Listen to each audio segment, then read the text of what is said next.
Oi, oi, gente, tudo bem com vocês? No vídeo de hoje eu vim falar pra vocês sobre como sair da pobreza extrema. E sim, eu já fui muito pobre, né? Eu chamo de pobreza extrema aquela pobreza em que você não consegue comprar aquilo que você gostaria de ter, aquela pobreza em que você acorda de manhã e você não tem nada para você comer, aquela situação em que você não tem o brinquedo que você quer, em que sua casa é uma casa bem precária, sabe? Aquela casa de pau a pique, coberta com palha, aquela casa sem piso, muitas vezes sem porta, aquela situação totalmente precária, totalmente de faltas, e que a culpa não é dos seus pais, mas a situação em que eles vivem. E o cenário em que você está ali inserido é esse cenário de escassez, de não ter realmente nada. Então eu já fui essa pessoa e já estive nesse lugar e falo pra vocês que não é fácil. Mas também que não é impossível de sair desse cenário. É claro que para isso precisa de muito esforço, de muito planejamento, de uma organização mental, para que você consiga sair dessa situação de escassez. E comigo foi dessa forma. Eu nasci em um lar humilde, em que minha mãe era desempregada, meu pai também a maior parte do tempo vivia desempregado, ele era pedreiro, e minha mãe era do lar, né, trabalhava em casa mesmo. Eu e minha irmã nascemos nesse cenário de escassez, em que muitas vezes a gente acordava e não tinha nada pra gente se alimentar. E isso foi muito real. Às vezes eu queria ajudar minha mãe e eu pegava e saía e ia na casa de uma amiga que eu tinha, e às vezes eu pedia para a mãe dela fazer a troca comigo, né? Minha mãe muitas vezes plantava macaxeira e ali de manhã ela tirava aquela macaxeira, ela fazia a massa, fazia o bolinho, eu saía na rua vendendo e fazia trocas. Às vezes eu ia na casa dessa minha amiga e a mãe dela trocava comigo o bolinho ou a macaxeira por arroz, por feijão, e assim eu ia ajudando a minha mãe a passar por aquele processo. Outras vezes minha mãe plantava cheiro verde, né, que é o coentro, e eu saía com o cheiro verde na rua vendendo, trazia o dinheiro e dava para minha mãe comprar algo pra gente se alimentar. E isso era algo que eu fazia com muito prazer, porque eu não queria ver minha mãe passando fome.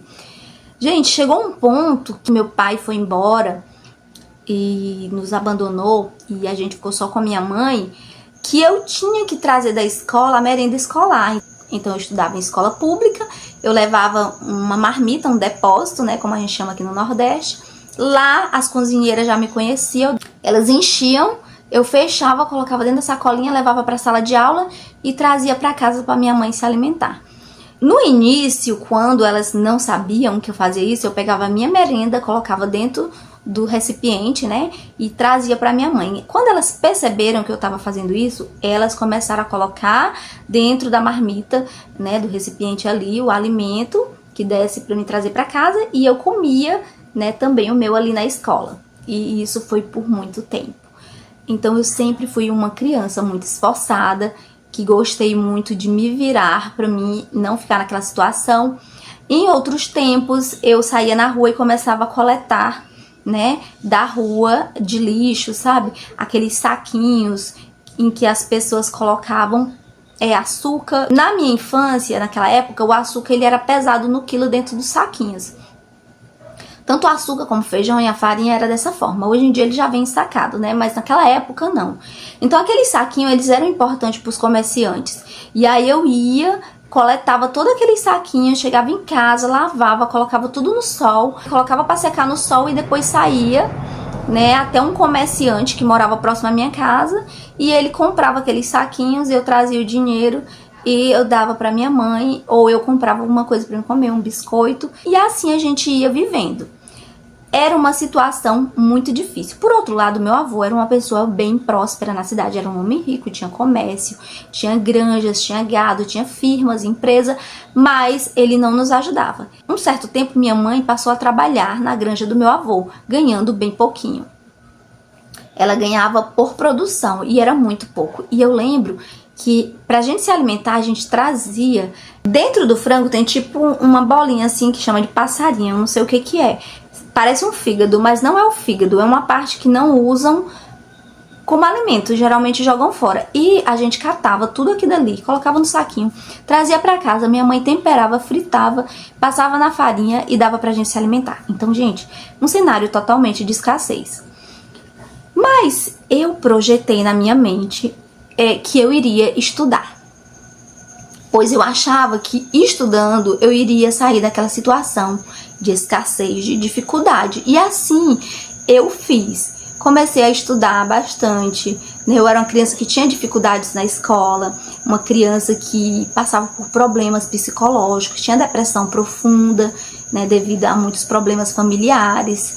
Hoje eu me vejo sendo uma adulta que tem TDAH. Mas, é claro que eu tô nas investigações ainda, mas eu tenho todos os traços de pessoa que tem esse TDAH. E além disso, eu tinha depressão profunda, então vocês imaginam a vida dessa criança. Era uma vida muito difícil. Mas por mais que fosse uma vida difícil, eu procurava ajudar muito a minha mãe. E comecei a estudar com todas as dificuldades. Fui ainda reprovada no segundo ano do primário, que na época era o primário, mas continuei estudando e fui cada dia mais passando por cima das minhas dificuldades até chegar ao ensino médio. Ao chegar no ensino médio, eu comecei a me preparar para o vestibular e estudar para o vestibular. O meu primeiro vestibular eu não passei. Já no segundo vestibular eu passei e fui estudar em uma outra cidade, que era a cidade próxima à cidade onde eu morava. Fui morar em uma outra cidade onde tinha a Universidade Estadual do Piauí. Era uma cidade próxima da cidade onde eu morava. E eu comecei a estudar bastante, eu tinha um objetivo e o meu objetivo era trabalhar para ter uma vida diferente daquele cenário que eu passei, né, daquele cenário difícil. Já nesse tempo a minha mãe já estava bem, meu pai tinha falecido e minha mãe tinha conseguido uma pensão, então ela já vivia, graças a Deus, melhor do que aquele cenário em que ela vivia antes. Vivia com pouco, mas conseguia, né, já ter uma qualidade de vida bem melhor. E ela me apoiava também nos estudos, me ajudando no que eu precisava, me ajudando naquilo que ela podia ajudar, né, para que eu pudesse me formar. E ali eu estudei, minha mãe já tinha casado novamente, porque quando meu pai faleceu, eles estavam separados. Meu pai tinha trocado minha mãe por um amante, ficou com essa amante e morreu com essa amante, né? Todo esse processo levou à morte dele. E minha mãe, né, já estava com 2 anos que estava separada do meu pai, porque ele estava morando com a amante. A minha mãe se casou novamente com uma outra pessoa que começou a ajudar ela também, né? Uma pessoa que nos ajudava bastante. O meu padrasto foi um ótimo padrasto. Ali eu comecei a desenvolver as minhas habilidades com relação a empreender, né? Eu sempre gostei de empreender. Então vocês percebem que desde a minha infância eu saía para vender cheiro verde, para vender bolinho, eu saía para vender chup-chup, que é o din-din, o geladinho, né, que alguns chamam assim. Então sempre gostei de empreender.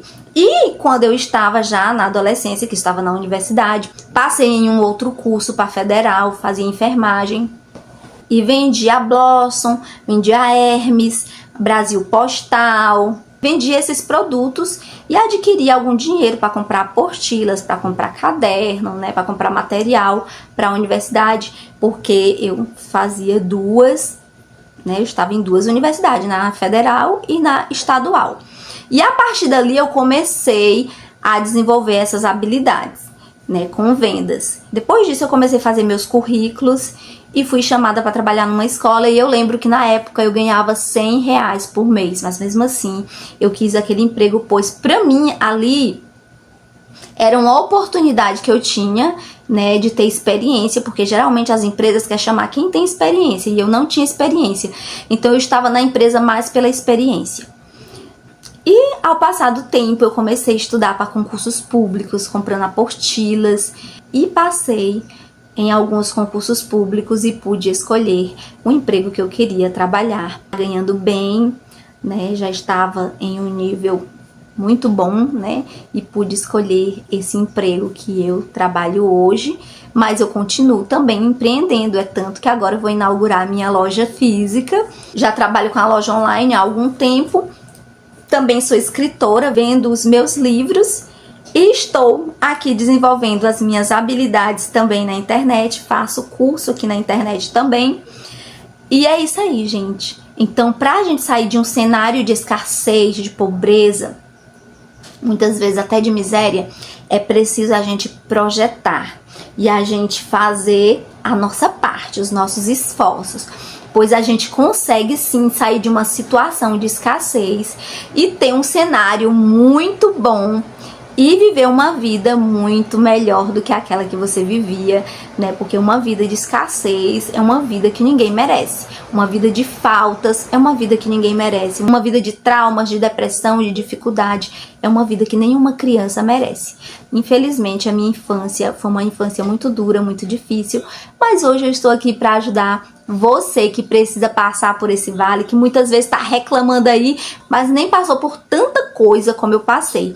Não que eu tenha passado, né, mais que você. Pode ser que você entrou nesse vídeo e você tenha passado por um cenário bem pior. Mas a grande maioria eu acredito que não passou por esse cenário de dificuldade que eu passei. Então, gente, esse foi o vídeo. Eu espero que vocês tenham gostado. Coloque aqui nos comentários qual é a sua dificuldade, o que você espera, quais são os seus projetos. Primeiramente, acredite em Deus, acredite que Ele pode mudar essa tua realidade, que Ele pode mudar esse teu cenário e que Ele pode, através da tua força, fazer com que você venha conquistar coisas inacreditáveis e ter uma vida muito abençoada nessa terra. Um abraço a todos e até o nosso próximo encontro.